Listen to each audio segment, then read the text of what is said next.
l'initiatrice, Madame Corinne Narasimha, Monsieur le maire, Monsieur Hanotin, et son délégué chargé de la mémoire, Monsieur Daniel Dalin,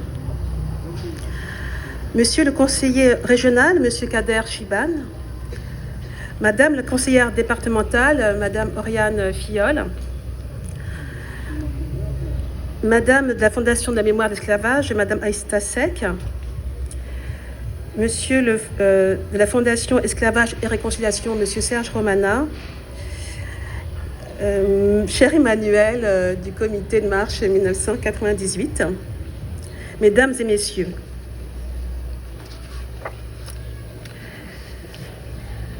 comme il a été dit précédemment par Monsieur le maire, les morts ne meurent que s'ils meurent dans nos cœurs, ils vivent si nous les chérissons, si nous honorons leur mémoire.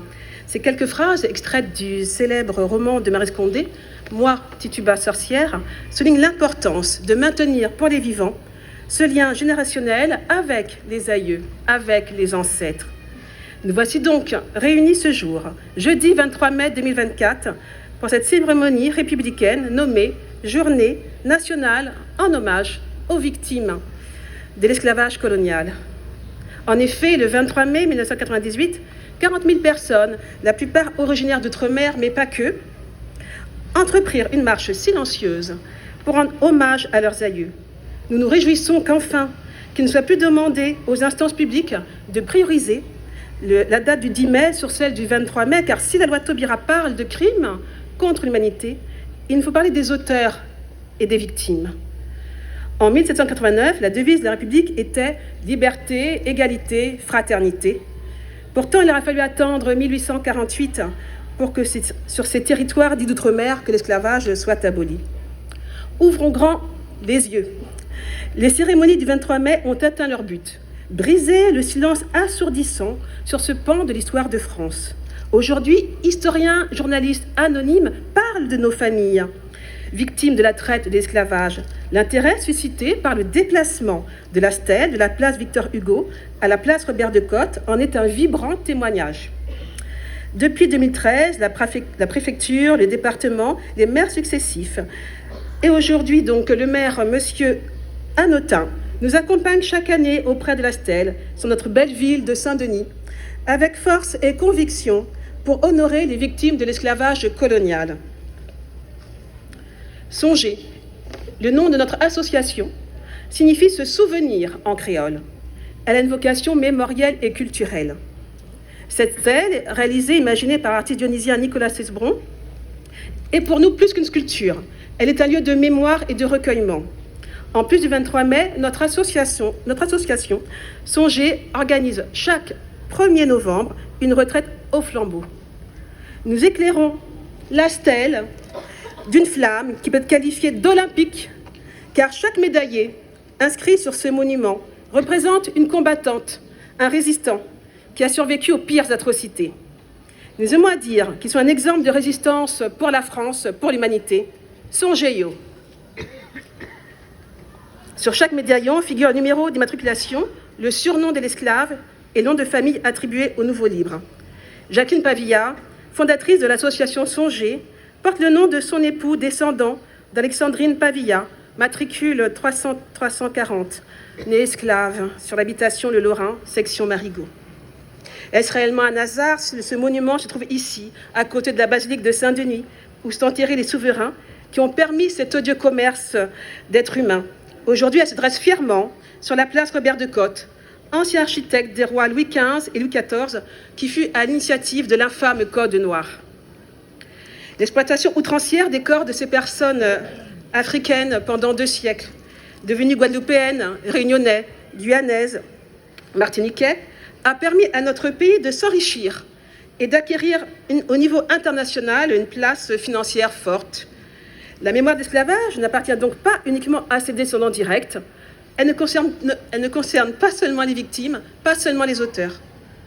Elle a imprégné toutes les sociétés où elle a été établie, et l'une de ses survivances, la plus frappante, est le racisme.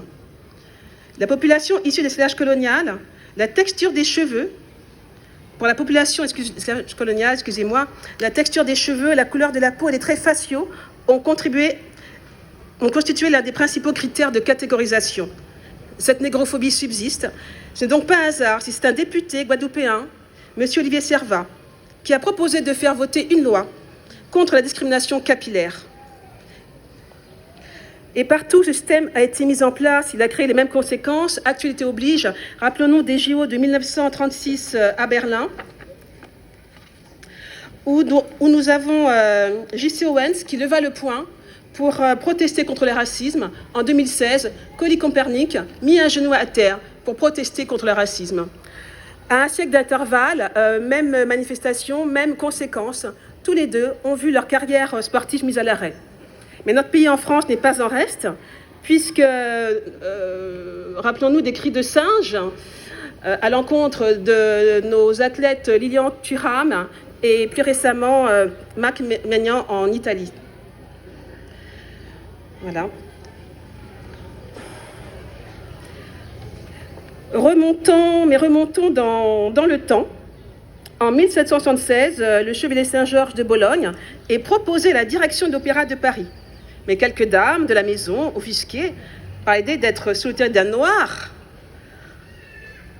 adressent une pétition à la reine Marie-Antoinette qui empêche cette nomination. 4 siècles plus tard, c'est la chanteuse française Aya Nakamura, maintes fois récompensée à l'étranger et en France, pressentie pour l'ouverture des JO 2024, qui est la cible répétée de propos racistes. La négrophobie s'est transmise à travers les siècles.